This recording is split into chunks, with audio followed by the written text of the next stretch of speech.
Hello. As he said, I'm Kayla Parker. I'm doing something a little different tonight. Normally I just pick some stuff and read it.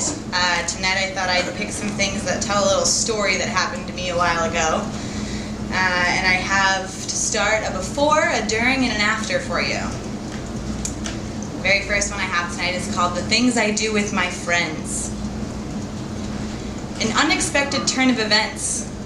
Well, not that unexpected, I shouldn't lie. It feels so good, he says. And I think that I also want to feel good.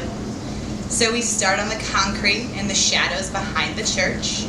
And when the sprinklers start in, all he has to say is, "Your place?" And all I can think is, I'm in. It's already happened and there's no stopping now. So my place it is. And next Monday, when we meet in the bar in the back to read books, smoke cigarettes, and bitch about life, nothing's changed. Except when we sit on the same side of the booth now, because we're friends who became lovers, and that's what lovers do.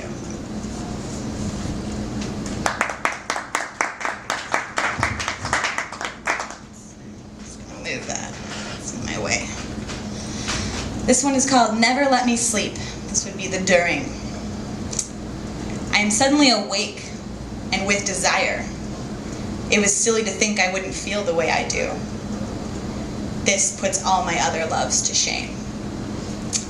Like you told me it would. And I just want to be in your presence again. Soon is not soon enough, and a little later is too far. I need your body to wrap around mine in the way that causes us to share the same space.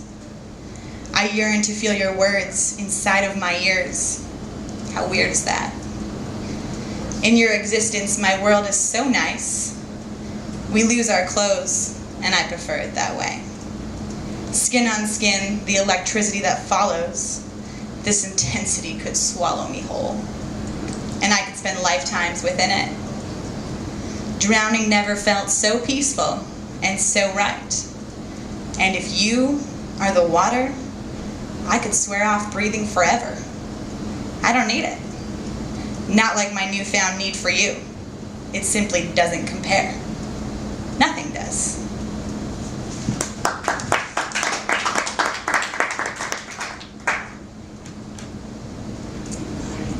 This is the after. You did promise you'd always be there.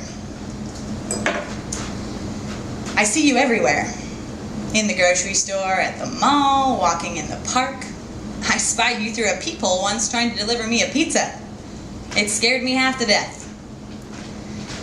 None of those people were you, of course. We don't share the same skyline anymore. Half of them didn't even resemble you, other than the fact that maybe they had a beard that kind of looked like the one that used to feel so good nuzzling against my face in the wee hours of the morning. Or they had hair that was so red, you couldn't miss it, so I missed you.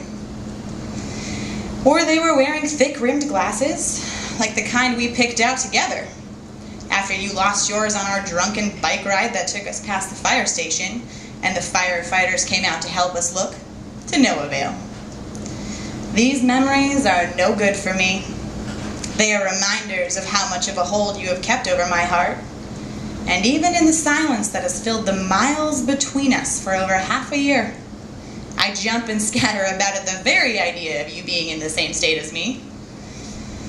Need I remind you, a whole state is what I fled just to get away from you, and anyone who might know your name. It seemed too dangerous after you took away the air. I needed to ensure that I would never run into you at our bar, reading a book in the afternoon. I didn't want to see the corner where we shared our first kiss, and I didn't want to drive by the spot behind that church where we first had sex.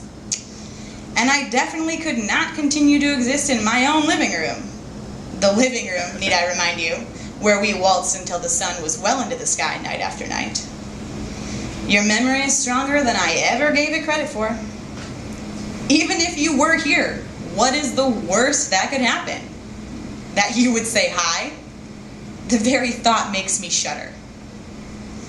Walking down the street with good friends, there you are now, and I see you across the way.